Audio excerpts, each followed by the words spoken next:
നാളത്തെ ബ്രേക്ക്ഫാസ്റ്റ് നമുക്ക് വെള്ളയിൽ പോയാലോ? വെള്ളപ്പത്തിന് ഇതായപ്പോൾ ഇവിടെ ഒരു ഗ്ലാസ് അരിയാണ് എടുത്തിരിക്കുന്നത്. ഒരുവിധം വലിയൊരു ഗ്ലാസ്സാണ്. വെള്ളയപ്പത്തിന് നമ്മൾ അരി വെള്ളത്തിലിടുമ്പോൾ ഒരു 2-3 മണിക്കൂർ മുൻപ് വെള്ളത്തിലിട്ട് വെക്കണം കേട്ടോ. പാത്രം അരിക്ക് ഒരു കുറച്ച് ഉഴുന്ന് അതിനകത്ത് ഇടുന്നുണ്ട് കേട്ടോ. കുറച്ച് ഉഴുന്ന് മതി. ഒരുപാടായി കഴിഞ്ഞാൽ ദോശയുടെ ടേസ്റ്റായി പോകും കേട്ടോ. അപ്പോൾ നമുക്ക് നന്നായിട്ട് കഴുകി വെള്ളത്തിലിട്ട് വെക്കാം കേട്ടോ.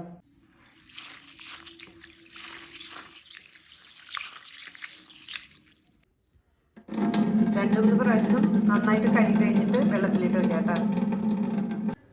അപ്പം നമ്മുടെ അരി ഇവിടെ 3 മണിക്കൂർ നേരം കുതിർത്തി വെച്ച് എടുത്തിട്ടുണ്ട്. ഇനി നമുക്കതിനകത്തേക്ക് അരി അളന്ന അതേ ഗ്ലാസ്സിൽ തന്നെ 1/2 ഗ്ലാസ് തേങ്ങ ചിരകിതിട്ട് കൊടുക്കാം. പിന്നെ ഒരു 2 ടീസ്പൂണിനേക്കാളും കുറച്ച് കൂടുതലായിട്ട് ചോറിട്ട് കൊടുക്കാം. നമുക്ക് ആവശ്യത്തിനുള്ള ഉപ്പിട്ട് കൊടുക്കാം. അതുപോലെ ഒരു 1.5 ടീസ്പൂൺ പഞ്ചസാര, 1 ടീസ്പൂണും ഒരു 1/2 ടീസ്പൂണിലേക്ക് താഴെയായിട്ട് പഞ്ചസാര ഇട്ട് കൊടുക്കാം. പിന്നെ ഒരു 1/4 ടീസ്പൂണോളം ഈസ്റ്റ് ഇട്ട് കൊടുക്കാം. ഇൻസ്റ്റൻറ്റ് ഈസ്റ്റാണ്, ബ്രെഡ് ഈസ്റ്റ്, പെട്ടെന്ന് തന്നെ നല്ല ഈസ്റ്റാണ്. അതിലേക്ക് നമ്മൾ എടുത്ത ഗ്ലാസ്സിൽ 1 ഗ്ലാസ് ചെറിയ ചൂടുള്ള വെള്ളം ചേർത്ത് കൊടുക്കുക കേട്ടോ.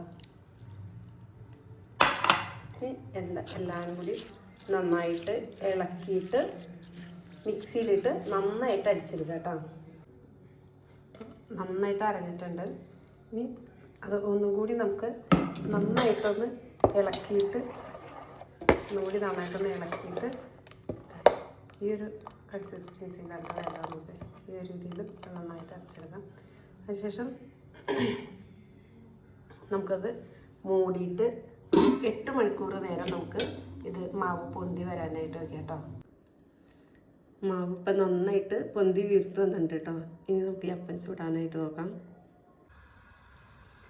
പാത്രം നന്നായി ചൂടായി കഴിയുമ്പോൾ നമുക്ക് ഫ്ലെയിം ഒന്ന് കുറയ്ക്കാം കേട്ടോ. ഒരു കയ്യിൽ മാവ് വെച്ചിട്ട്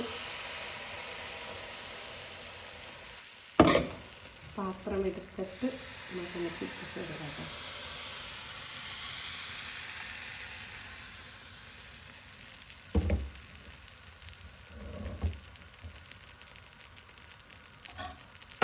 ഇത് നമുക്കൊന്ന് മൂടി വയ്ക്കാം. ഇപ്പം നമ്മുടെ നല്ല സോഫ്റ്റായിട്ടുള്ള സൂപ്പറായിട്ടുള്ള വെള്ളയപ്പം റെഡി ആയിട്ടുണ്ട്.